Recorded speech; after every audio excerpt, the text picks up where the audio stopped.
ណាទៀតខ្ញុំកណាសូមនមស្ការថ្វាយបង្គំចំពោះព្រះចំណីនៃបត្រៃរតន៍គឺព្រះពុទ្ធរតនៈមួយព្រះធម្មរតនៈមួយនិងព្រះសង្ឃរតនៈមួយដោយសេចក្តីគោរពនិងដោយសេចក្តីជ្រះថ្លាដល់ក្រៃលែងនិងសូមនមស្ការថ្វាយបង្គំចំពោះព្រះថេរានុថេរៈគ្រប់ព្រះអង្គទាំងអស់ដែលមានប្រវត្តិមានគង់នៅក្នុងព្រះរាជាណាចក្រកម្ពុជាទាំងមូលទៀតសូមនមស្ការថ្វាយបង្គំចំពោះលោកម្ចាស់គ្រូមេត្តាបាឡាវជាព្រះគ្រូចាតិកាវត្តនិក្រូធវ័នកុលតឹងសូមនមស្ការថ្វាយបង្គំចំពោះព្រះគ្រូសូត្រស្ដាំព្រះគ្រូសូត្រឆ្វេងនិងព្រះថេរៈគ្រប់ព្រះអង្គទាំងអស់ណាដែលមានប្រវត្តិមានគង់នៅក្នុងវត្តនិក្រូធវ័នកុលតឹងទាំងមូលទៀតណែហើយមើលលើសូមចម្រើនពរដល់ញាតិញោមជាពុទ្ធបរិស័ទប្រុសស្រីទាំងអស់ដែលបានខិតខំប្រឹងប្រែងយកចិត្តទុកដាក់ស្ដាប់នៅព្រះធម៌ទៀតហើយនៅក្នុងថ្ងៃនេះខ្ញុំកណ្ដាអាត្មាភាពនឹងបានឱកាសចូលរួមសម្ដែងនៅព្រះធម៌ជាបន្តទៀតញាតិញោមបានស្ដាប់ព្រះធម៌ជាហូរហែមកហើយនៅក្នុងការសម្ដែងទៅរឿងលោភៈទៀតណាញាតិញោមសិក្សានៅក្នុងរឿងលោភៈហ្នឹងទេបានសិក្សាចប់សពគ្រប់ទៅក៏ខ្ញុំកណ្ដាអាត្មាភាពបានលើកយកនៅរឿងដែលបជាដកផ្សេងយកមកដើម្បីបញ្ជាក់អត្ថន័យសេចក្តីទៅនៅក្នុងរឿងលោភៈណាដើម្បីឲ្យបានឃើញបានដឹងថាលោភៈហ្នឹងគឺវាមានទោសយ៉ាងហ្នឹងទេណាចឹងទៅបានជាខ្ញុំកណ្ដាអាត្មាភាពនឹកឃើញចង់លើកយកនៅរឿងខ្លះយកមកដើម្បីប្រកាសសម្ដែងទៅប្រកាសសម្ដែងទៅញាតិញោមជាពុទ្ធបរិស័ទបានស្ដាប់នៃសេចក្តីនៅក្នុងព្រះអភិធម្មនឹងផងបានស្ដាប់រឿងនឹងផងទៅក៏អាចដើម្បីយកទៅគិតពិចារណាណាឲ្យបានឃើញទោសរបស់លោភៈនឹងឯងទៅហើយដែលបានឃើញទោសរបស់លោភៈហើយក៏គួរដើម្បីវាចេញឲ្យឆ្ងាយទៅពីលោភៈនឹងព្រោះលោភៈនឹងវាមានទោសណាទោសធ្ងន់ធ្ងរអាចដើម្បីឲ្យស្លាប់ទៅធ្លាក់ទៅក្នុងអបាយភូមិបានទៅដែលញាតិញោមបានស្ដាប់ហើយប្រវត្តិរឿងរ៉ាវពីម្សិលមិញទៅដែលខ្ញុំកណ្ដាអាត្មាភាពបានលើកមកណាពីរឿងដែលប្រពន្ធសម្លាប់ប្តីទៅណាដែលមានសម្ដែងនៅក្នុងព្រះតកថាមនោរដ្ឋពរណីទៅអង្គត្រនិកាយតិកនិបាតនៅក្នុងប្រសូតមួយឈ្មោះថាអញ្ញតដ្ឋិយសូត្រនឹងគឺដែលព្រះសម្មាសម្ពុទ្ធព្រះអង្គទ្រង់បានត្រាស់ប្រកាសសម្ដែងជាមួយនឹងភិក្ខុទាំងឡាយទៅហើយក៏ព្រះតកថាលោកបានបញ្យល់ត្រង់នៃសេចក្តីមួយត្រង់នៃថារេកៈឬក៏ថាលោភៈហ្នឹងវាមានទោសតិចប៉ុន្តែវាលំបាកលេះទៀតលំបាកលេះចឹងទៅព្រះតកថាក៏លោកបានលើករឿងមកទៀតរឿងស្វាមីដែលត្រូវភរិយាសម្លាប់ហ្នឹងទៀតស្លាប់ពីមនុស្សទៅកើតជាពស់ណាស្លាប់ពីពស់ទៅក៏ទៅកើតជាកូនឆ្កែស្លាប់ពីកូនឆ្កែទៅក៏ទៅកើតជាកូនគោដែលព្រោះអាស្រ័យស្រឡាញ់ប្រពន្ធនឹងលោភៈហ្នឹងវាជាប់ជំពាក់នឹងប្រពន្ធហ្នឹងចឹងទៀតណាស្លាប់ទៅកើតជាសត្វទេរឆានហ្នឹងនៅតែស្រឡាញ់ប្រពន្ធទៅទៀតណាប្រពន្ធទៅណាក៏ធ្វើដំណើរទៅតាមចឹងទៀតហើយដល់ពេលទីបំផុតបានកើតនៅក្នុងផ្ទៃរបស់នាងដែលជាភរិយានឹងតែម្ដងនឹងដល់ពេលកើតទៅដឹងក្តីទៅដឹងក្តីទៅចាំជាតិបាននឹករលឹកឃើញជាតិពីមុនមកហើយក៏បានដឹងថានាងដែលជាភរិយានឹងឯងដែលបានក៏បញ្ជាអ្នករតីឲ្យទៅសម្លាប់ខ្លួននឹងដល់ពេលអញ្ចឹងក៏មិនឲ្យមេដានឹងប៉ះទេណាមិនឲ្យមេដានឹងប៉ះទេណាតែមេដានឹងប៉ះក៏ស្រែកជុំអីចឹងទៅហើយទីបំផុតបានបួសបានសម្រេចជាព្រះអរហន្តទេនឹងនៅក្នុងរឿងហ្នឹងញាតិញោមស្ដាប់ទៅក៏ពិចារណានៃសេចក្តីមួយត្រង់ថារឿងលោភៈណាដែលជាប់ជំពាក់ជាមួយប្រពន្ធហ្នឹងទេណាហ្នឹងគឺវាមានទុកទោសអញ្ចឹងទេណា ជាប់ចំពាក់ជាមួយប្រពន្ធនឹងទៅស្លាប់ទៅក៏មានតាណារួចទេណាមានតែអបាយភូមិនឹងឯងនឹងអានឹងរឿងលោភៈនោះវាកើតឡើងនៅក្នុងខណ្ឌសន្តានបុគ្គលណាធ្វើឲ្យបុគ្គលនឹងបានជួបប្រទេសនៅសេចក្តីទុក្ខអញ្ចឹងទេណាអញ្ចឹងគឺនៅក្នុងថ្ងៃនេះខ្ញុំគណៈអាត្មាភាពនឹងលើកយកនៅបជាដកមួយទៀតទេយើងមកដើម្បីប្រកាសសម្ដែងចែកជូនដល់ញាតិញោមជាពុទ្ធបរិស័ទណាដើម្បីបញ្ជាក់អំពីរឿងទោសរបស់លោភៈនឹងដែរទេនៅក្នុងបជាដកនឹងមាននៅក្នុងបេដកលេខ60ទៀតនៅក្នុងបកណ្ឌកនិបានមានសម្ដែងបជាដកមួយឈ្មោះថាមហាពានិជ្ជណាមហាពានិជ្ជជាដកណានៅក្នុងបជាដកនឹងមានការនិយាយអំពីរឿងពួកឈ្មួញទៀតពួកឈ្មួញប្រមាណជា500នាក់នៅក្នុងក្រុងសាវត្ថីហ្នឹងទៀតហើយពេលមួយពួកឈ្មួញទាំង500នាក់ហ្នឹងប្រាថ្នាដើម្បីធ្វើដំណើរទៅកាន់ទីឆ្ងាយជួញដូរហ្នឹងប៉ុន្តែមុននឹងធ្វើដំណើរទៅក៏បានរតនានិមន្តព្រះសម្មាសម្ពុទ្ធបានថ្វាយទាន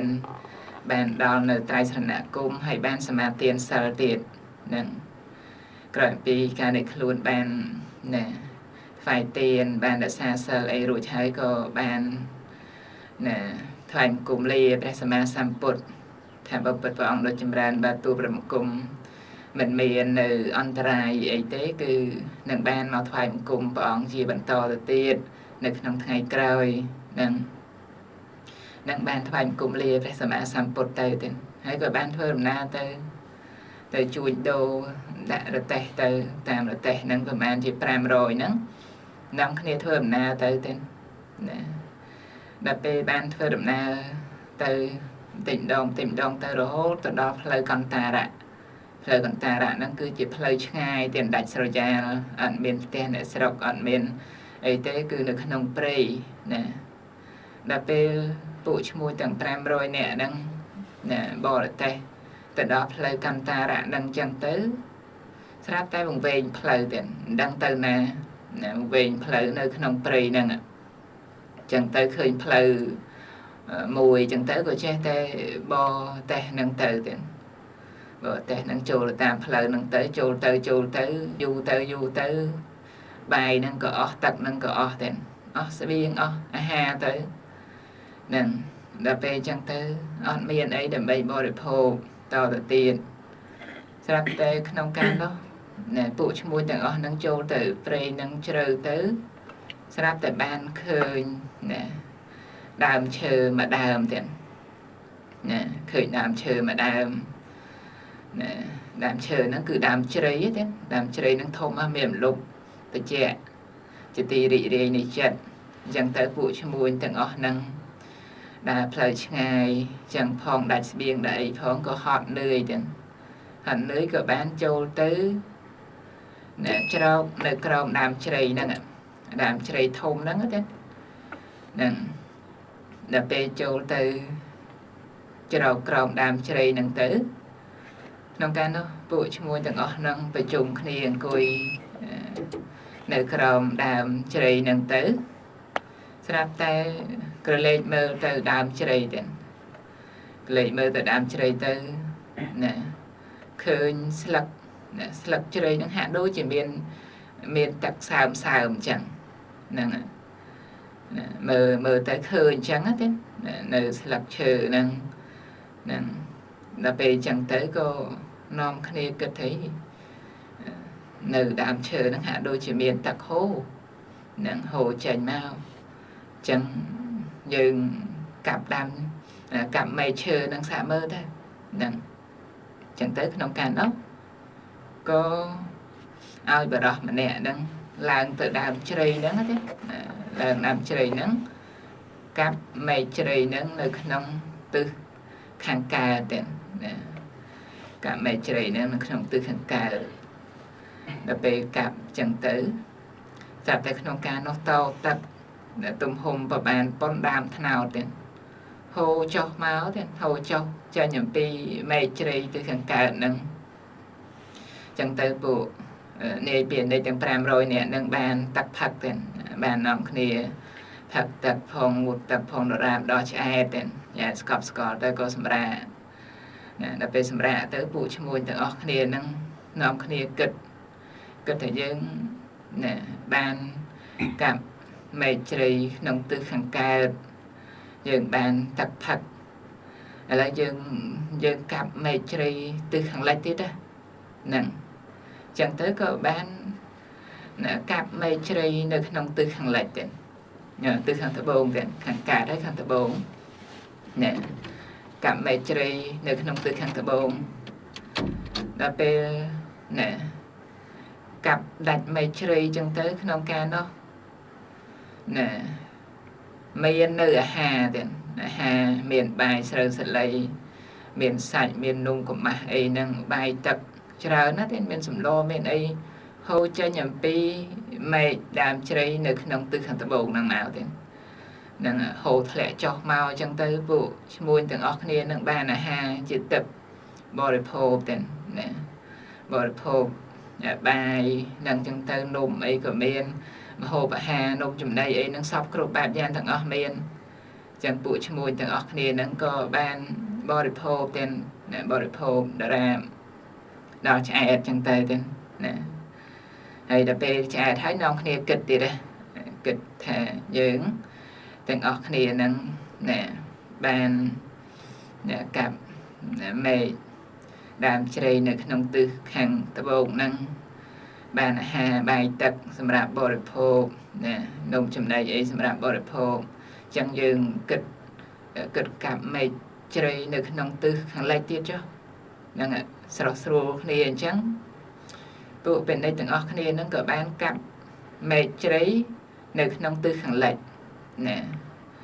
ដល់ពេលក្រោយថាពួកឈ្មោះនឹងកាត់មេឃជ្រៃនឹងដាច់ភ្លាមស្រាប់តែក្នុងការនោះមានពួកនាងនារីទៀតនាងនារីនឹងចុះអំពីមេឃជ្រៃនឹងមកទៀតតាក់តែងគ្រឿងអលង្ការដ៏ស្អាតចុះមកទៀតមានកែវមณีមានកណ្ដុលអីសម្រាប់ប្រដាប់តាក់តែងសាត់ស្អាងរាងកាយហ្នឹងទៀតមើលទៅគូជាទីស្រឡាញ់ជាទីពេញចិត្តចុះមកពួកឈ្មោះទាំងអស់គ្នាហ្នឹងក៏នាំគ្នាស្រឡាញ់ពួកនាងទាំងអស់គ្នាហ្នឹងចឹងទៅទៀតហ្នឹងហើយដល់ពេលស្រឡាញ់គ្នាចឹងទៅពួកឈ្មោះហ្នឹងគិតទៅទៀតគិតថាយើងកាប់មេឃជ្រៃនៅក្នុងទិសខាងលិចចឹងគឺបាននាងនារីស្អាតចឹងយើងនាំគ្នាកាប់មេឃជ្រៃនៅក្នុងទិសខាងជើងទៅទៀតហ្នឹងស្រស់ស្រួលគ្នាចឹងក៏បានកាប់មេឃជ្រៃនៅក្នុងទិសខាងជើងទៅទៀតទៅហ្នឹងដល់ពេលកាប់មេឃជ្រៃនៅក្នុងទិសខាងជើងទៅគ្រាន់តែកាប់ភ្លាមទេកាប់ភ្លាមនឹងឯងក៏មេឃជ្រៃនឹងហូរចេញមកសត្វរតនៈពពីបកាមានកៅមុខក្តាកៅបទូមាសប្រាក់អីហ្នឹងមកច្រើនសន្ធឹកសន្ធាប់ហ្នឹងសម្រាប់ឲ្យអ្នកទាំងអស់គ្នាហ្នឹងចឹងទៅពួកឈ្មោះទាំងអស់គ្នានឹងបាននាំគ្នារើសនៅរតនៈទាំងឡាយផ្សេងហ្នឹងដាក់រទេះទៅទៀតហ្នឹងបានរើសរតនៈទាំងឡាយផ្សេងហ្នឹងដាក់រទេះដាក់អីចឹងទៅក៏ពាណិជ្ជទាំងអស់គ្នានឹងនាំគ្នាវិលត្រឡប់ទៅកាន់ក្រុងសាវត្ថីវិញចឹងទៅទៀតព្រោះបានទ្រព្យសម្បត្តិហើយអញ្ចឹងទៅក៏ធ្វើដំណើរថយក្រោយត្រឡប់ទៅកាន់ក្រុងសាវត្ថីវិញទៅដល់ពេលទៅដល់ក្រុងសាវត្ថីហើយក៏បានចូលទៅថ្វាយបង្គំគាល់ព្រះសម្មាសម្ពុទ្ធហើយក៏បានអារាធនានិមន្តព្រះសម្មាសម្ពុទ្ធហើយទទួលផាត់នៅក្នុងថ្ងៃស្អែកហ្នឹងហើយព្រះសម្មាសម្ពុទ្ធមកលើដោយព្រះវិខុសង្ឃក៏បានទទួលអារាធនានិមន្តហ្នឹងដល់ពេលថ្ងៃស្អែកក៏ពួកឈ្មោះទាំង500នាក់នឹងបានចាត់ចែងរៀបចំនៅអាហារបាយទឹកនំចំណីទាំងឡាយផ្សេងហ្នឹងថ្វាយដល់ព្រះសម្មាសម្ពុទ្ធមកលើដោយព្រះវិខុសង្ឃនឹងហើយក៏ព្រះសម្មាសម្ពុទ្ធព្រះអង្គសោយហើយទៅពួកឈ្មោះទាំងអស់គ្នានឹងបានឧទ្ទិសនៅបុណ្យកុសលទៅឧទ្ទិសនៅបុណ្យកុសល ថាដល់អំណាចបុណ្យកុសលដែលខ្ញុំបានធ្វើនឹងសូមណាចែកដេកបុណ្យកុសលនឹងដល់ពពួកទេវតាដែលនៅលើដើមជ្រៃនឹងព្រោះទេវតានៅលើដើមជ្រៃនឹងឯងដែលបណ្ដាលឲ្យមានចេញជាទឹកណាចេញជាអាហារនំចំណីចេញជាស្ត្រីនារីណាចេញជារតនៈទាំងឡាយផ្សេងហ្នឹងដល់ពេលចឹងទៅក៏ណាឈ្មោះទាំង500នាក់ហ្នឹងបានណាឧទ្ទិសនៅបុណ្យកុសលហ្នឹងដល់ពួកទេវតាហ្នឹងហើយដល់ពេលចឹងទៅព្រះសម្មាសម្ពុទ្ធព្រះអង្គសួរថាអ្នកឧទ្ទិសណាដល់ពួកទេវតាហ្នឹងទេវតាអង្គណាហ្នឹង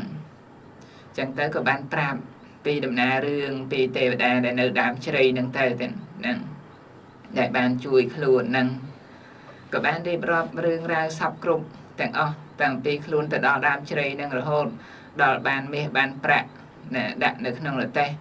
នាំមកកាន់ក្រុងសាវត្ថីវិញហ្នឹងពួកឈ្មោះទាំងអស់ហ្នឹងក៏បានប្រាប់រឿងហ្នឹងដល់ព្រះដមានភេបានព្រះសម្មាសម្ពុទ្ធក្នុងកាលនោះព្រះអង្គទ្រង់បានត្រាស់ថាម្នាក់បាសក់ទាំងឡាយអ្នកទាំងឡាយជាអ្នកដឹងប្រមាណណាដឹងប្រមាណមិនលុះទៅនៅក្នុងអំណាចនៃតណ្ហាទៅអ្នកទាំងឡាយនឹងបានទ្រព្យសម្បត្តិនឹងហើយបានព្រះអង្គត្រាស់ថាតែក្នុងកាលមុនពួកឈ្មួញទាំងឡាយនឹងឯងបានលុះអំណាចនៅក្នុងបានលុះទៅនៅក្នុងអំណាចតណ្ហាធ្វើឲ្យពួកឈ្មួញទាំងអស់នឹងទ្រព្យសម្បត្តិក៏អត់បានទាំងជីវិតនឹងក៏ត្រូវអស់ទៅទៀតនឹងព្រះសម្មាសម្ពុទ្ធព្រះអង្គសម្ដែងជាមួយពួកឈ្មួញទាំង500នាក់ហ្នឹងព្រះអង្គសម្ដែងថានៅក្នុងកាលមុនមានពួកឈ្មួញអញ្ចឹងដែរប៉ុន្តែណាបានលុះទៅនៅក្នុងអំណាចរបស់តណ្ហាត្រូវតណ្ហានឹងដឹកនាំធ្វើឲ្យពួកឈ្មួញទាំងអស់គ្នានឹងត្រូវវិនាសទាំងទ្រព្យសម្បត្តិទាំងជីវិតនឹងទៅទៀតអញ្ចឹងទៅក៏ណាពួកឈ្មួញទាំង500នាក់ហ្នឹងដែលកំពុងតែបានថ្វាយទានហើយក៏ព្រះសម្មាសម្ពុទ្ធព្រះអង្គទ្រង់ណាសោយហើយក៏បានអារាធនាព្រះអង្គឲ្យសម្ដែងប្រវត្តិរឿងរ៉ាវហ្នឹងចឹងទៅបានព្រះសម្មាសម្ពុទ្ធព្រះអង្គទ្រង់បានត្រាស់ប្រកាសសម្ដែងវត្តរឿងរ៉ាវនៅក្នុងកាលនោះមានពួកឈ្មួញទាំងពួកឈ្មួញនៅនគរបរិណសីទៀតណានគរបរិណសីមកជួបជុំគ្នាពីកន្លែងផ្សេងមកនៅក្នុងក្រុងបរិណសីហ្នឹងហើយក្នុងកាលនោះព្រះបរមពោធិសត្វគឺជាឈ្មួញធំជាងគេជាមេគេណានៅក្នុងចំណោមពួកឈ្មួញពួកពាណិជ្ជទាំងប្រមាណ500នាក់ហ្នឹងទាំងហ្នឹងបបួលគ្នាណាប្រកបមុខរបរចំនួនជួញដូរហ្នឹងក៏បានធ្វើដំណើរទៅណាទៅហ្នឹងក៏បានឆ្លងកាត់នៅព្រៃដាច់ស្រយាលចឹងដែរទៀតផ្លូវកន្តារៈហ្នឹងផ្លូវឆ្ងាយដាច់ស្រយាលហ្នឹងហើយក៏បានវែងផ្លូវដូចគ្នាចឹងដូចរឿងបាសក់ដែលជាពេនិចប្រមាណជា500នាក់អំបញ្ញមិញអញ្ចឹងទេហ្នឹងណាទៅវិញទៅបានទៅដល់ដើមជ្រៃនឹងដូចគ្នាហ្នឹងហើយបានកាប់ដើមជ្រៃណាកាប់មែកជ្រៃហ្នឹងវត្តរឿងរ៉ាវដូចគ្នាទាំងអស់ទេដូចគ្នាណាទៅដល់ហេវហត់ចឹងទៅក៏បាននាំគ្នាកាប់មែកជ្រៃនឹងខាងកើតណាបាននៅទឹកផឹកចឹងទៅកាប់ណាមែកជ្រៃខាងត្បូងបានអាហារសម្រាប់បរិភោគទៅកាប់មែកជ្រៃណានៅក្នុងទិសខាងលិចហ្នឹងក៏បានពួកនាងនារីចឹងទៅម្នាក់មួយទៀតណាប៉ុន្តែព្រះពោធិសត្វបានច្រើនជាងគេទៀតមេពាណិជ្ជហ្នឹងទៀតព្រះពោធិសត្វបានរហូតទៅដល់25នាក់ណាក្រៅពីហ្នឹងម្នាក់មួយទៀតហ្នឹងប្រវត្តិរឿងរ៉ាវដែលមានសម្ដែងនៅក្នុងវិជាដកហ្នឹងទៀតអាហ្នឹងបន្តមកពួកឈ្មោះទាំងអស់គ្នាហ្នឹងបានកាប់ណាមែកជ្រៃនៅក្នុងទិសខាងលិចទៅទៀតណាដល់ពេលកាប់មែកជ្រៃទៅនៅក្នុងទិសខាងលិចហ្នឹងបន្តមកក៏ទិសខាង ខាងជើងទៀតណាខាងលិចហ្នឹងក៏បាននាងនារីទៅខាងជើងក៏បានរតនវត្ថុទាំងឡាយផ្សេងជាច្រើនធ្លាក់មកហើយដល់ពេលអញ្ចឹងពួកឈ្មោះទាំងអស់ហ្នឹងបានរតនៈទាំងឡាយផ្សេងហើយណាគិតវិភាសាគ្នានៅឃើញថាយើងកាប់មេជ្រៃប៉ុណ្ណឹងបានរតនៈទាំងឡាយផ្សេងជាច្រើនសន្ធឹកសន្ធាប់អញ្ចឹងចុះតម្រាំយើងកោះដើមជ្រៃហ្នឹងកាប់ដើមជ្រៃហ្នឹងចោលទៅទៀតទៅតែយើងនឹងបានទ្រព្យច្រើនប៉ុណ្ណាណោះហ្នឹងស្រស់ស្រួលគ្នាទាំងអស់គ្នាអញ្ចឹងគិតដើម្បីចង់កាប់ដើមជ្រៃហ្នឹងចោលទៅទៀតហ្នឹងហើយដល់ពេលអញ្ចឹងទៅក្នុងការនោះព្រះបរមពោធិសត្វទៀតព្រះពោធិសត្វក៏បានហាមឃាត់នឹងព្រះពោធិសត្វដែលជាឈ្មោះធំជាងគេហ្នឹងជាប្រធាននៃពួកឈ្មោះទាំងអស់ហ្នឹងហាមឃាត់ឈ្មោះទាំងឡាយផ្សេងដែលបានធ្វើដំណើរទៅជាមួយព្រះបរមពោធិសត្វហ្នឹងហាមឃាត់ថាអ្នកទាំងឡាយកុំបន្ទុះជាមួយនឹងដើមជ្រៃនឹងឡើយអ្នកទាំងឡាយនៅច្រកក្រោមម្លប់ដើមឈើណាមិនគួរអីដើម្បីទៅកាត់ផ្ដាច់នៅដើមឈើនោះទេព្រោះដើមឈើហ្នឹងគឺថាឲ្យអ្នកនឹងឯងបានដល់នៅសេចក្តីសប្បាយមានបាយមានទឹកមានពួកនារីហើយមានទ្រព្យសម្បត្តិទាំងឡាយផ្សេងទៀតចុះមូលហេតុអីបានជាអ្នកនឹងចង់បន្ទុះជាមួយដើមជ្រៃអញ្ចឹង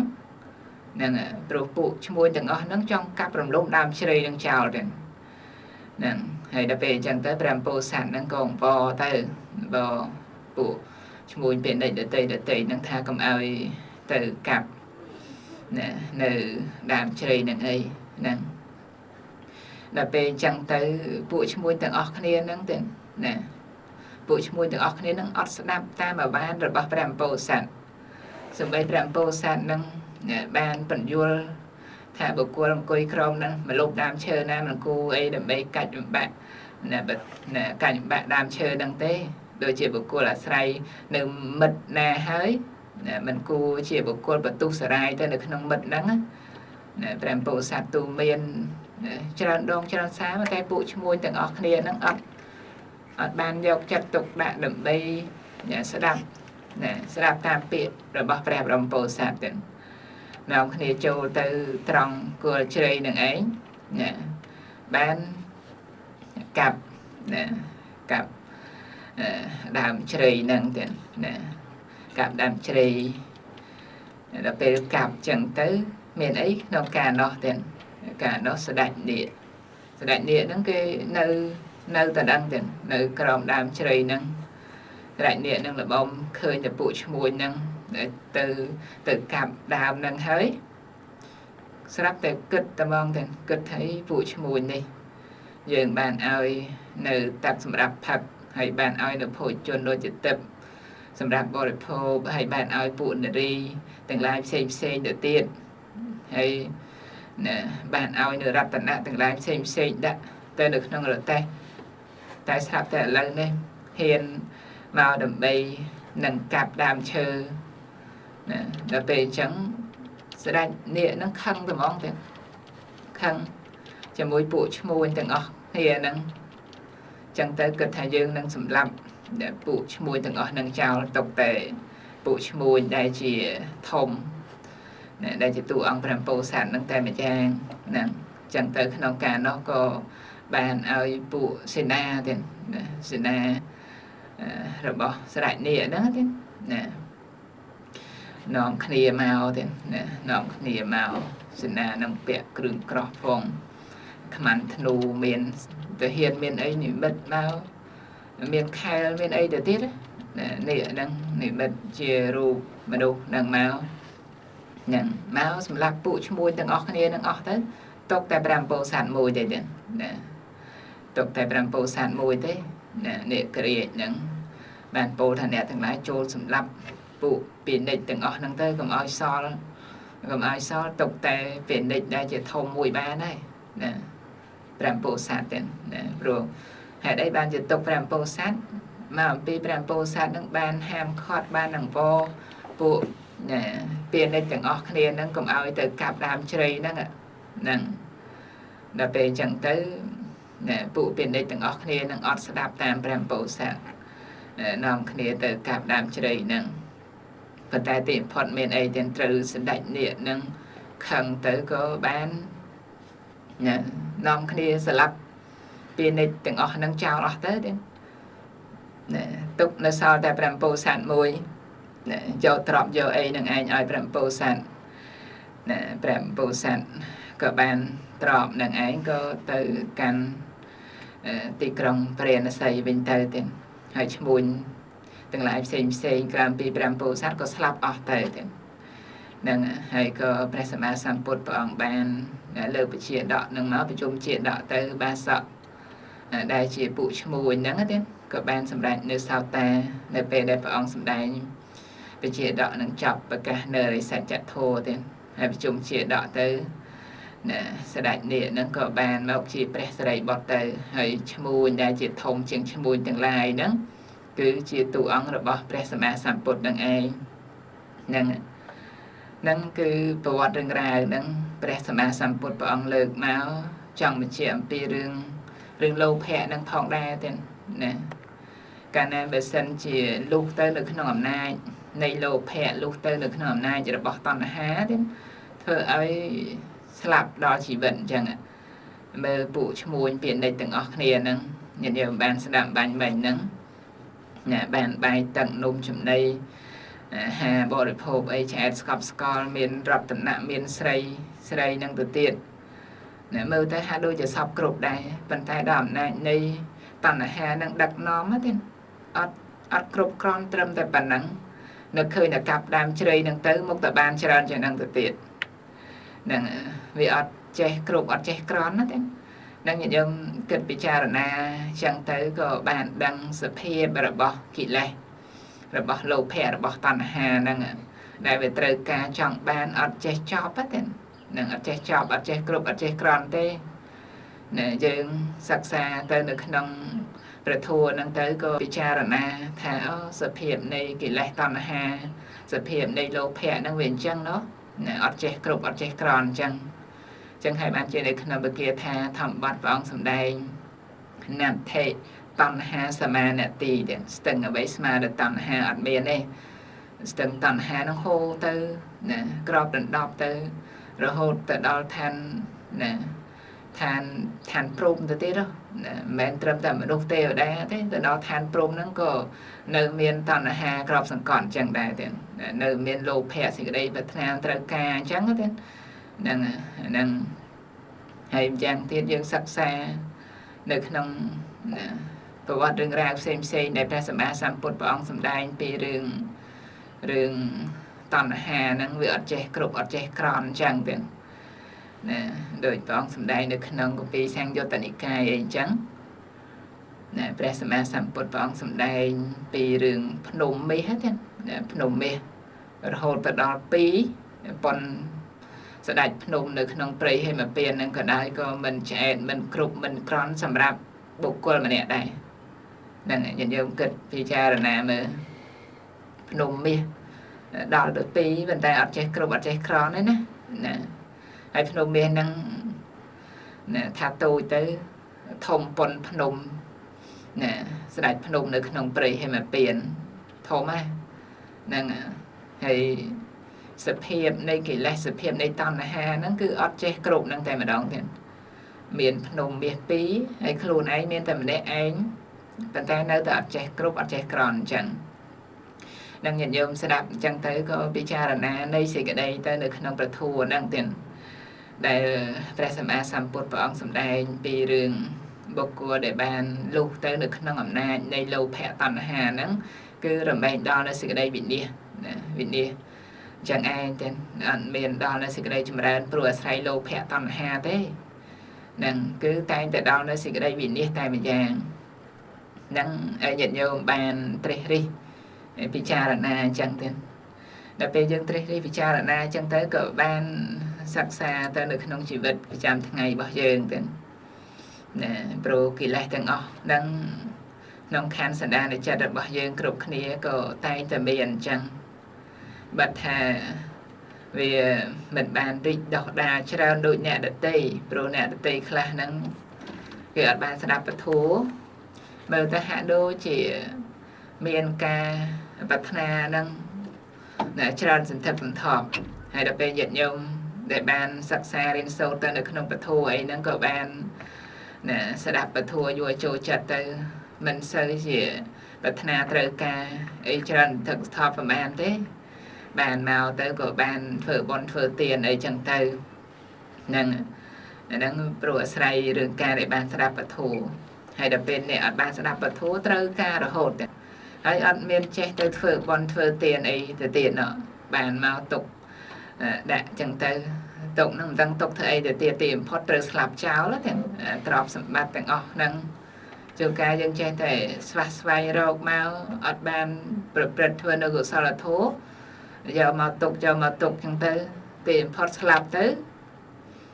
អត់អាចដើម្បីយកទ្រព្យហ្នឹងទៅជាមួយសោះទេទ្រព្យហ្នឹងសំបីតែបន្តិចហ្នឹងក៏មិនអាចដើម្បីយកទៅជាមួយបានផងទេហើយជាហេតុជាបច្ច័យនាំឲ្យយើងនឹងស្លាប់ទៅកើតនៅក្នុងអបាយភូមិព្រោះអាស្រ័យទ្រព្យហ្នឹងក៏មានដែរណាឃើញទេព្រោះអាស្រ័យរឿងទ្រព្យសម្បត្តិហ្នឹងក៏មានដែរព្រោះអាស្រ័យការដែលយើងមិនបានសិក្សារៀនសូត្រទៅនៅក្នុងពធហ្នឹងដល់ពេលបានសិក្សារៀនសូត្រទៅនៅក្នុងពធគឺវាមានចិត្តជាប់ចម្ពាក់ទៅនៅក្នុងរឿងទ្រព្យហ្នឹងទ្រព្យសម្បត្តិរបស់យើងដែលមានហ្នឹងដល់ពេលជាប់ចម្ពាក់ទៅមានអីទេរឿងលោភៈញាតិញោមដឹងហើយស្លាប់ទៅមានទៅអបាយភូមិនឹងឯងជាពិសេសគឺពេលចិត្តស្លាប់ហ្នឹងដែលវាមានចិត្តអាឡោះអាឡៃជាប់ចម្ពាក់ទៅជាមួយទ្រព្យហ្នឹងអាចស្លាប់ទៅកើតជាពស់កើតជាឆ្កែកើតជាឆ្មាកើតជាត្រីកើតជាអណ្ដើកអីក៏មានដែរនៅក្នុងព្រះអត្តកថាលោកសម្ដែងអ្នកខ្លះនឹងពេលចិត្តស្លាប់ជាប់ចម្ពាក់ទៅជាមួយនឹងទ្រព្យសម្បត្តិហ្នឹងក៏ត្រូវស្លាប់ទៅកើតជាឆ្កែជាឆ្មានៅក្នុងផ្ទះនឹងឯងទៅហើយវត្តរឿងរ៉ាវនៅក្នុងបថេរគាថាខ្លះមាននិយាយអំពីរឿងអ្នកខ្លះជាប់ចម្ពាក់រឿងផ្ទះទៀតផ្ទះវិឡាហ្នឹងណាផ្ទះប្រាសាទវិមានប្រាសាទអីចឹងទៅក្រោយស្លាប់ទៅនៅពេលដែលវិមានប្រាសាទហ្នឹងវាលិចទៅនៅក្នុងទឹកអីចឹងទៅជាប់ចម្ពាក់នៅក្នុងវិមានប្រាសាទហ្នឹងស្លាប់ទៅកើតជាត្រីកើតជាអណ្ដើកនៅក្នុងវិមានប្រាសាទនៅក្នុងទឹកហ្នឹងចឹងទៅអាហ្នឹងវាជាប់ចម្ពាក់ទៅនៅក្នុងរឿងទ្រព្យហ្នឹងចឹងទៅហ្នឹងដូចជានៅក្នុងវិជាដកមួយតែនៅក្នុងឯកនិបាតហ្នឹងដែរមានសម្ដែងនៅក្នុងវិជាដកមួយឈ្មោះថាសច្ចកិរៈជាដកអាហ្នឹងនៅក្នុងឯកនិបាតដែរនៅក្នុងវិជាដកហ្នឹងមានលើកយកអំពីសិទ្ធិ2នាក់ទៀតដែលនៅក្នុងក្រុងបរិណស័យហ្នឹងសិទ្ធិម្នាក់នោះគាត់មានទ្រព្យប្រមាណរហូតទៅដល់40កោដ40កោដច្រើនណាស់ទេ40កោដហ្នឹងហើយដល់ពេលមានទ្រព្យច្រើនអញ្ចឹងគាត់មានយកទ្រព្យហ្នឹងទៅធ្វើទាននេះណាអត់បានចំណាយទ្រព្យសម្បត្តិអីទៅធ្វើទានសម្រាប់ជាបុណ្យកុសលអីសំទុកនៅក្នុងអនាគតអីគឺអត់ព្រោះជួនកាលគាត់អត់មានសទ្ធាទេកាលណាបើសិនជាអត់មានសទ្ធាទ្រព្យសម្បត្តិដែលមានហ្នឹងមកតែយកមកកប់ទុកនឹងឯងទេដល់ពេលអញ្ចឹងគាត់មានទ្រព្យ40កោដហ្នឹងកប់ទុកទៅកប់ទុកក្នុងដីក្បែរឆ្នេរស្ទឹងកុងគាទេនៅប្រទេសឥណ្ឌាហ្នឹងមានទន្លេកុងគាទេហ្នឹងហើយតមកទៅស្រាប់តែគាត់ធ្លាក់ខ្លួនឈឺធ្ងន់សេដ្ឋីហ្នឹងទេធ្លាក់ខ្លួនឈឺធ្ងន់ទៅចិត្តហ្នឹង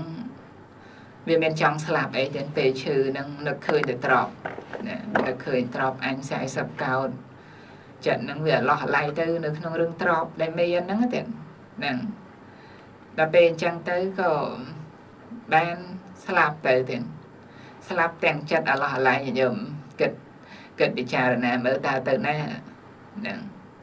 ដល់អំណាចនៃលោភៈទេពេលហ្នឹងចិត្តស្លាប់មរណាសន្និជីវ័នហ្នឹងកើតឡើងនៅពេលហ្នឹងជាអកុសលចិត្តហ្នឹងវាសៅមងណាចិត្តទេសង្កលិទ្ធេទុគតិបារិកង្ខាទេណាបងសំដែងកាលណាបើសិនជាចិត្តហ្នឹងសៅមងពេលចិត្តស្លាប់ហើយនោះគឺរមែងទៅកាន់ទុគតិជាពិតប្រាកដហ្នឹង đôi chia sự thầy để miền trọp sai sập cao nâng chân tiền nè lo lại nực trọp sầm bạn nâng là bên trắng slap tới từ cá nè chia sạch nè cá chia sạch pu hết tiền sạch pu nếu lỡ cầm nọc trọp nâng ảnh nâng mới nhận dụng sắc xa vichara từ vichara nơi không sự đây này bật thua năng tiền trọp sầm bạn để miền nâng vì chỉ hết chỉ phải chạy chẳng phong đai tiền chấm pu rừng bực qua để ăn miền sự thị nè slap tới từ cá chia sạch pu chẳng tới hay sẽ thay mũi tiên được nông trong bề nó xây nâng đáy còn miền trọp và mà chỉ làm sập cào nâng hay còn cọp tụng chẳng đôi khi cọp tụng nông đây các bài tờ lệ công kia nâng nè hay đàm này đi lô pẹ chọp chậm pẹ từ nơi nông trọp sầm bạn nâng về cọt chư thôn chân slap chẳng tới nè có nó cả lo lại đừng trọp sầm bạn là ngày tiền nè nè bên nó cả lo lại đừng trọp sầm bạn tới chỗ tệ rất để sân thị ca thì sát còn đó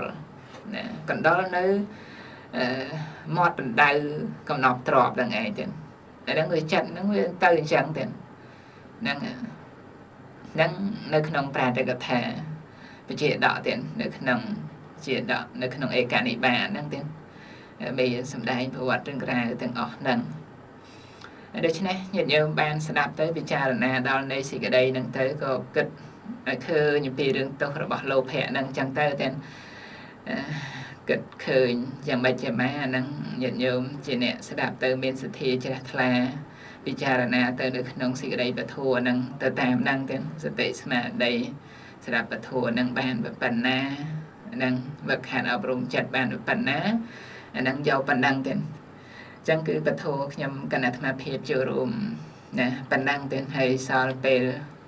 và màn tự tiết tục tùa tự tì xâm rạm nhận nhôm tra ca đầm bày xạ xu bánh hà bật thô rư có nè chô rùm từ nước nông bật thô ấy dần nè chơi mà bàn tên nước nông cam vị thi nắng tam bà bọn trô sạp sôn 87 7 52 62 70 0 89 52 62 70 0 90 52 62 70 086 52 62 70 nè lấy miền nhận nhôm hai mà hái từ tua tại mình đồng tới xâm ra bao nhiêu nhôm ba sọn chơi mà bị kháng này nhôm bờ score lên sao muốn mạo mà đòn đây tên nè nhưng ba sợ miền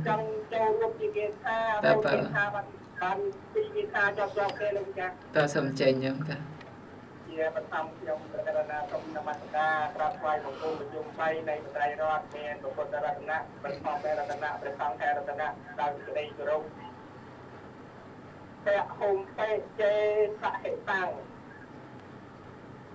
thế sama nào để tất cả rau hào thế để rô và mặt tàu cô tàu vẽ kia cô kia để chẳng tại sáng liệu kia kẹo vỉa cả manh nhà tất hào thế ta để đẹp chân cô kia và cô tay của nhau trong bầy trên tay chia đẹp của mát mình khơi tam biện nâu rồi mấy chị nè mình miên chầm nay xa mai nhập hà lòi đôi nè để xa cô ta rộp cô rồi cô ai nè để tây hai chị nè mình ban vô được cô nơi tăng chặt cô rút đôi nó ai ấp tâm tây chê xa hệ tăng khi tầm mà nào con mẹ sắc sao tây ảnh nụ con mẹ trả đây ria tanja to tanja bahaya mohang semat paciano to umut tak jepau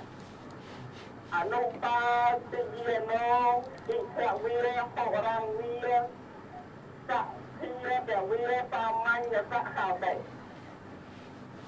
Ba này đấy, chuyên cô tiệm là con tay vào nhau không bay bằng cách bằng đuôi tay chỉ niệm vào đất này thôi. Sam cua đa thôi. Ban niệm bang riêng tiệm tô tạ là ngô hạt. Chỉ niệm đăng này thôi. Đai khu cầm nát tam hai. Miên chất tốt phát hỏng bi thì đây tay mong. Mình mới thì đây vào can mong. ក្នុងលោកនេះនិងលោកខាងមុខនរៈជននៅរមែងជាអ្នកបានចំណាយសាមញ្ញតាសូមអនុមោទនាសាធុសាធុណែសូមនមស្ការក្រាបថ្វាយបង្គំលាពើចម្រើនពរលេងញ៉ាំពើណែដែលមានញាតិញោមណែមកទៀតទទួលគាត់ទៅមិនតាន់មានទេញាតិញោមជាយាមទេឥឡូវនឹងទូរស័ព្ទនៅទំនេរទេណែញាតិញោមអាចដើម្បីណែហៅចូលមកនៅក្នុងកម្មវិធីនឹងបានទេណែឡើយមានញាតិញោមមកហើយទទួលគាត់ទៅសម្រាប់បើញោមលោកចាស់ខ្ញុំកណាត់ថ្វាយគុំលោកចាស់ខ្ញុំឧបាសិកាសុខសុខែតើខ្ញុំកណាមានចំណាប់អារម្មណ៍លោកចាស់នៅសង្ឃកម្មបំមាញ់នឹងព្រោះថាលោកចាស់ស្ដាប់ទៅដូចងាប់ញ័រនៅក្នុងខ្លួនលោកចាស់ក្រោយចំណែកលោកចាស់ថាអ្នកមានទ្រព្យសម្បត្តិខ្លះតែគាត់អត់បានស្ដាប់នៅពធគាត់ដូចថានឹងមានមែនលោកម្ចាស់មានពិចារណាមែនអ្នកមានខ្លះគឺថាមានទ្រព្យសម្បត្តិតែគាត់ស្ដាប់ពធគាត់នៅតែលោកភ័ក្រចង់បាននៅតែចង់បានចាប់ពីថាគាត់នៅចង់បានទៅចិត្តគាត់អត់សំណុកទេលោកម្ចាស់គឺថាគាត់មានជំងឺដល់អ្នកខ្លះតាមខ្ញុំស្ដាប់លោកម្ចាស់ប៉ុន្តែយើងខ្ញុំកណាអត់ចាំបាច់ចេញឈ្មោះមានដល់ថ្នាក់ប្រស័យភាសាទៀតលោកម្ចាស់តែគាត់លោកភ័ក្រចង់បានស្អប់ពេកហើយប្តីខ្ញុំកណាដូចថាគាត់ដឹងចឹងគាត់យល់ថាគេមានអីក៏ប្រាប់ខ្ញុំចាស់ខ្ញុំកណាដូចថាស្ដាប់ធម៌យល់ស្ដាប់ធម៌បានច្រើនយល់ចឹងលោកម្ចាស់ពីមុនខ្ញុំកណាដូចលោកភ័ក្រលោកម្ចាស់ដល់ពេលយល់សាច់ធម៌ចឹងទៅខ្ញុំថាអានឹងជារបស់ក្រៅខ្លួនទេដូចថាអត់មានញាប់ញ័រដល់ចឹងទៅប្តីខ្ញុំកណាថាបើបានឯងគេគិតអញ្ចឹងគឺប៉ាសុបាយចិត្តណាគាត់និយាយចឹងលោកម្ចាស់ហើយគាត់និយាយពីគេនឹងថាគិតពេកទៅចង់បានតបពេកទៅជាចង់ប្រស័យប្រសាទលោកម្ចាស់មានគាត់មានណាប៉ុន្តែដល់ពេលគាត់គិតខ្លាំងពេកគិតលូកោមកគាត់ស្រែកប្រាប់ខ្ញុំថាចង់ប្រស័យប្រសាទកណាហើយខ្ញុំស្ដាប់ចំណុចត្រង់នោះគឺថាខ្ញុំស្ដាប់ហើយខ្ញុំញញឹមក្នុងម្នាក់ឯងលោកម្ចាស់ហើយលោកម្ចាស់មានចំណុចត្រង់នោះដូចថាខ្ញុំកណាដូចហើយខ្ញុំចិននឹកកោតសាំនៅវត្តគុណទៅលោកចេះខ្ញុំស្ដាប់ទៅខ្ញុំស្ដាប់ហើយខ្ញុំញញឹមម្នាក់ឯងគឺថាលោកចេះនិយាយមានសង្ឃិកាមកពីថាខ្ញុំស្ដាប់យកទទួលបានលោកម្ចាស់ឲ្យខ្ញុំចេះបាក់បានចេះដំណើរជីវិតក្នុងពេលហ្នឹងគឺថាបានលោកប្រសងវត្តគុណទៅដែលថាខ្ញុំព្យាយាមស្ដាប់ធម៌ហ្នឹងលោកម្ចាស់ខ្ញុំកណាមានចំណាប់អារម្មណ៍តែប៉ុណ្្នឹងលោកម្ចាស់ខ្ញុំអត់សូវចេះនិយាយទេប៉ុន្តែគ្រាន់តែស្ដាប់ទៅអាចទទួលយកបានខ្ញុំកណាសូមថ្លែងគុំលាលោកម្ចាស់ចម្រើនពរលាញោមបានចូលរួមចំណាប់អារម្មណ៍ទៀតណែនៅមានញាតិញោមមកទៀតទេអត់ទេណែញាតិញោមអាចដើម្បីហៅមកបានទៀតលើប៉ុនទូរស័ព្ទទៅនេះនៅមកឲ្យទទួលតែម្ដងសូមចម្រើនពរញោមញោមបានសអញ្ជើញមកខាងណាញោមទឹកថ្លាញោមញោមបានសមានបញ្ហាត្រូវការសាកសួរឬក៏ចូលរួមអីយ៉ាងណាសូមចេញតែម្ដង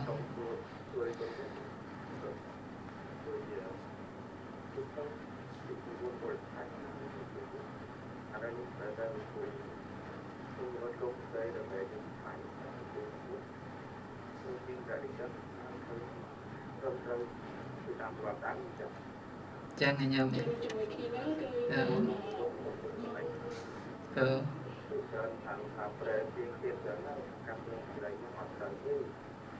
យើងកាន់យកកពីអត្តកថាអីចឹងតែម្ដងទៅព្រោះជួនកាលវាអាចទៅសេទៅវាផ្លាំងផ្លាត់អីខ្លះចឹងទៅហ្នឹង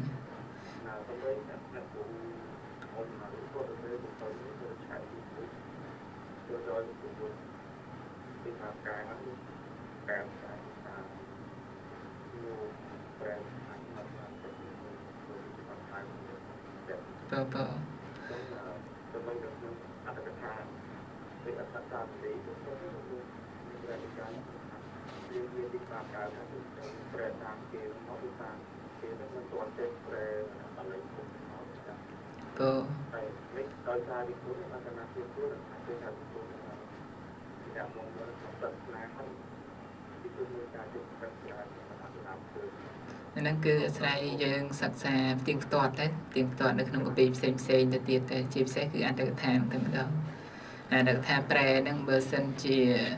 យើងមិនជាម៉ែយើងទៀងផ្ទាត់ជាមួយអន្តកថាបាលីទៅទៀតតែ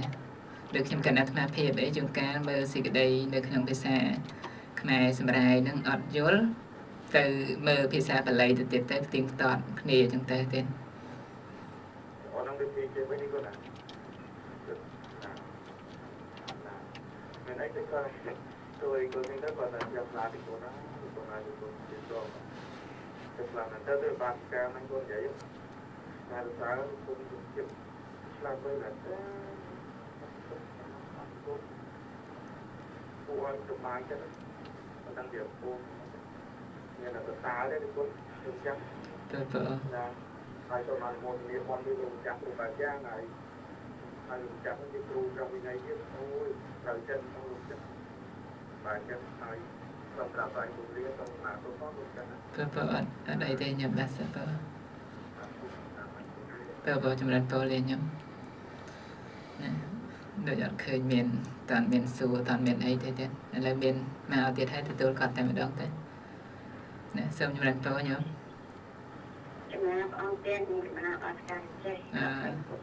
bơ xong trong lần to nhá trong cái nát các công tác đại diện đọc thì bản nhà lộn thế anh mình là công tác đại man trơn man chuyện đợi trơn này cái phải làm xe chúng ta lấy cái làm xe tụi mình chỉ làm như là lấy chân để ông nhưng cái này khơi chuyện cho bạn đây đôi số đó thì các ông này lớn lần mình cứ mình không nghe đấy khơi chuyện cho anh tại vì kinh nghiệm trọc thì đâu chỉ mình ban trao ra trọc nó ở miền Trung xá đó là thấy ở lâu vừa bị cái từ chơi nó ở ba thì các ông miền tập sang miền trên cái này thì thiệt đấy tại trong cái này trong số công chơi này hết ở lô hết đó miền đường bạc cá không có bạc cá đi muối cứ không cá để lô hết để hết là cá lô hết nó cứ hết nó cái là vậy cái thì cá thưa tiền thưa trong tập xa ở bàn rút xa ở bàn trọc ra ở bàn là dự vai ở bàn liệt bàn vô ý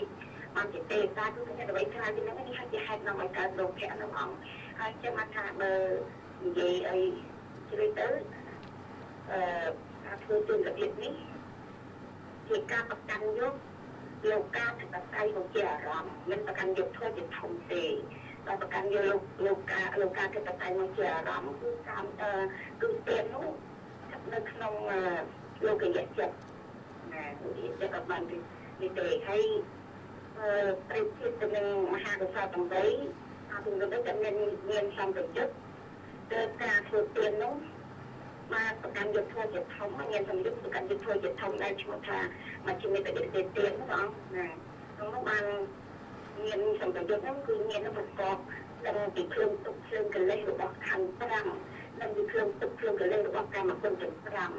ให้ลงเช็คมาดีทั่วอเมริกันตุกข้างหน้าตาน้องตึกเงินสมยุทธน้องการลายให้ยังมาได้จนนั่งเรียนเอาจงสู้เอาตัวเป็นการเดียนะ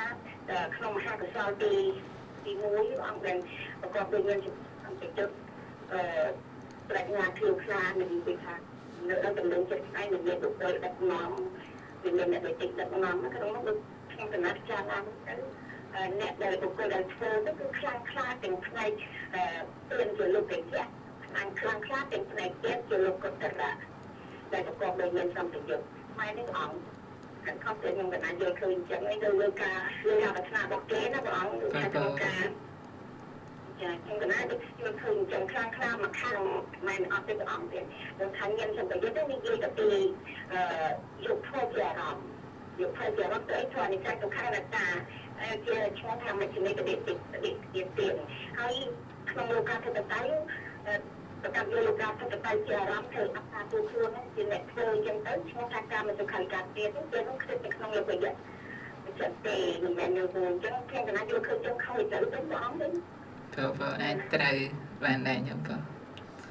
ก កណាគឺអត់មកទូក្របថារួមគ្នាបងប្អូនទេសូមក្រាបអរគុណអង្គទេបើចម្រើនប៉ូលីញបើសោកស្ដាយញ៉ាំនៅក្នុងរឿងទៀននេះវាជាប់តកតងទៅនៅក្នុងរឿងការដែលមាននៅមហាកុសលដែលជាញាណសម្បយុទ្ធនេះ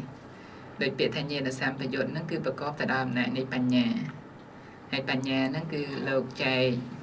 វាជាប់តកតងទៅនៅក្នុងរឿងកម្មសកតាបញ្ញាហ្នឹងក៏មានដែរទេហ្នឹងហើយកម្មសកតាបញ្ញាហ្នឹងគឺវាជាលោកយៈហ្នឹងក៏មានហើយទេជាលោកយៈហ្នឹង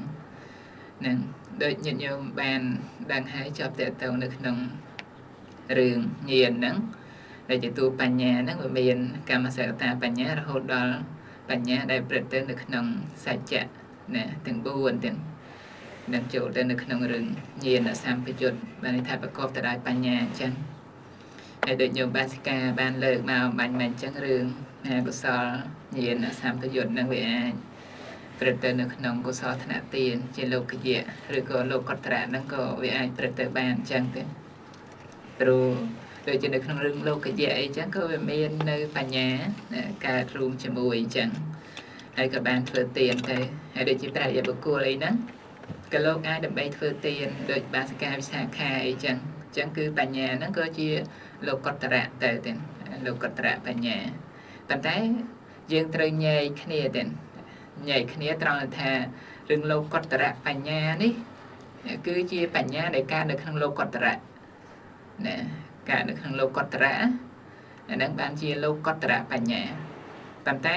កាលណាបើសិនជាបញ្ញាហ្នឹងមិនបានកើតនៅក្នុងលោកកតរៈទេអាហ្នឹងគឺយើងអាចដើម្បីហៅថាជាលោកយៈបញ្ញាហ្នឹងតែដូចជារឿងខណ្ឌសន្តានចិត្តរបស់ព្រះអរិយបុគ្គលអញ្ចឹងណាញាតិញោមគិតពិចារណាថាតើនៅពេលព្រះអរិយបុគ្គលធ្វើទានហ្នឹងតើទានហ្នឹងជាលោកកតរៈឬក៏ជាលោកយៈជាកាមាវចរៈឬក៏ជាស្អីហ្នឹងអាហ្នឹងយើងត្រូវដឹងចឹងទៀតទេឧទាហរណ៍ថាបាសិកាវិសាខាហ្នឹងគាត់បានថ្វាយទានហើយចឹងទានហ្នឹងចូលនៅក្នុងកុសលធនៈអីជាមហាកុសលធម្មតាកុសលណាកុសលធនៈទានចឹងទៅដូច្នេះគឺនៅក្នុងមហាកុសលនោះវាជាកាមាវចរៈវាជាលោកយៈវាមិនមែនជាតួនៃបញ្ញានៅក្នុងលោកកតរៈទេហ្នឹងគឺនៅក្នុងសេចក្តីហ្នឹងប៉ុណ្ណឹងទេចឹងគឺខ្ញុំកណ្ដាអាត្មាភាពចូលរួមទៅនៅក្នុងសេចក្តីហ្នឹងប្រហែលប៉ុណ្ណឹងហើយសូមប្រមូលបុណ្យកុសលដល់ញាតិញោមជាពុទ្ធបរិស័ទប្រុសស្រីទាំងអស់ដែលបានខិតខំប្រឹងប្រែងយកចិត្តទុកដាក់ស្ដាប់ពធមួយលើនៃការចូលរួមនៅក្នុងព្រះធម៌នឹងផងដែរទេហើយសូមប្រគេនបុណ្យដល់លោកម្ចាស់គ្រូមេត្តាបាឡាព្រះគ្រូសុតស្ដាមព្រះគ្រូសុតហ្វេនិងលោកម្ចាស់ឆនណាមេត្តាផងដែរទេសូមត្រេកអរអនុមោទនានៅក្នុងបុណ្យកុសលនឹងសូមអនុមោទនាចឹងគឺនៅក្នុងឱកាសវេលានេះខ្ញុំកណ្ដាអាត្មាភាពភិក្ខុវិនយៈថេរោតនមិនសាយសូមនមស្ការថ្វាយបង្គំលានិងសូមចម្រើនពរលា